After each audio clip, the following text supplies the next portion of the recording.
Good morning students, today we are studying science में हम पढ़ेंगे chapter number 8 living and non living. Living मतलब क्या है, जीवित, और नॉन लिविंग मतलब अजीवित। तो जीवित और अजीवित ये पार्ट में हमें देखना है कि किस तरीके से जीवित मटेरियल, जीवित थिंग्स जो रहती है वो सर्वाइव करती है, और जो नॉन लिविंग थिंग्स रहती है वो किस तरीके से सर्वाइव करती है वो हमें देखना है। A great variety of things are present on अर्थ।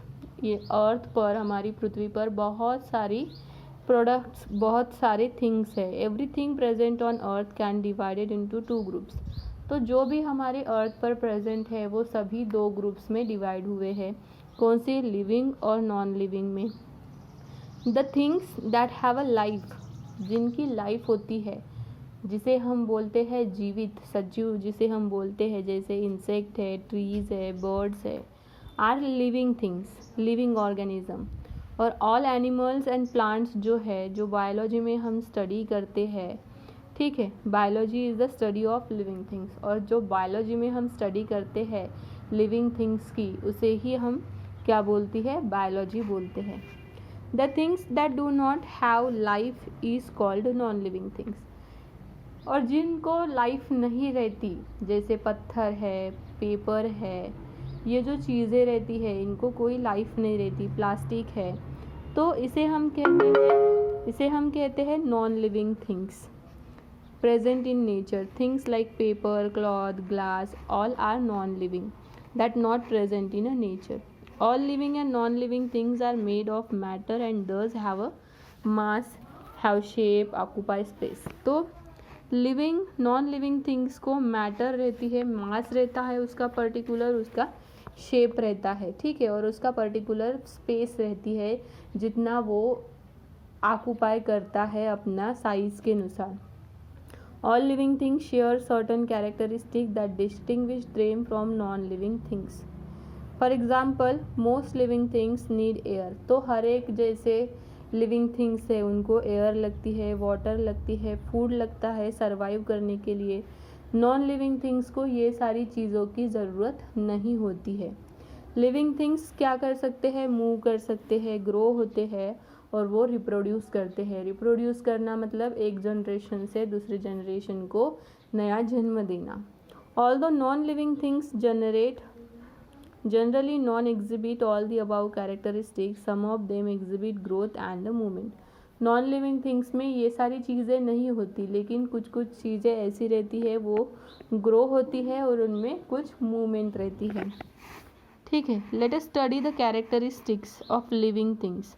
तो हम अभी देखते हैं characteristics of living things. Living things में कौन से कैरेक्टरिस्टिक्स रहते हैं। सेलुलर स्ट्रक्चर, पहले first of all we study the cellular structure. Cellular structure मतलब ओवरऑल उसका स्ट्रक्चर किस तरीके से रहता है। All living things are made up of one और मोर सेल। अ सेल क्या है? अब जो भी लिविंग थिंग्स हैं वो लिविंग थिंग्स जैसे प्लांट्स है, एनिमल्स हैं, सेल से बने हुए रहते हैं। अब सेल क्या है? इसमें cell is the smallest living unit in an organism. Organism मतलब वो मटेरियल में जो स्मॉलेस्ट लिविंग थिंग जो रहती है उसे हम कहते हैं cell. It is a structural and functional unit of living organism. तो ये क्या रहता है? स्ट्रक्चरल और फंक्शनल यूनिट, मतलब वो हमारी बॉडी में जो भी स्ट्रक्चर बनता है और जो भी फंक्शन वर्क करता है उसका काम वो सेल करती है। Most cell are so small that they can be seen only with a microscope. बहुत सारी सेल्स बहुत छोटी छोटी रहती है। वो छोटी छोटी सेल्स हम कहाँ पे देख सकते हैं? माइक्रोस्कोप में देख सकते हैं। Organism can be either unicellular और मल्टीसेलुलर। तो जो ऑर्गेनिज्म है वो यूनिसेलुलर मतलब एक पेशीय जिसमें सिंगल सेल रहती है, और मल्टीसेलुलर मतलब जिसमें एक से ज़्यादा सेल रहती है। Unicellular organism are simple organism made up of a single cell. अभी हमने देखा यूनिसेलुलर में कितनी रहती है? सिंगल सेल रहती है, जैसे कि अमीबा और पैरामोशियम, ये इसके क्या है? एग्जाम्पल है। ये देखो यहाँ पे बैक्टीरियल सेल दिए हुए हैं। और multi cellular are the complex organism made up of more than one cell. यहाँ पे क्या रहता है? एक से ज़्यादा सेल्स रहती है, जैसे ह्यूमन्स है, प्लांट्स है, बर्ड्स है, इंसेक्ट है, ये है मल्टी सेलुलर।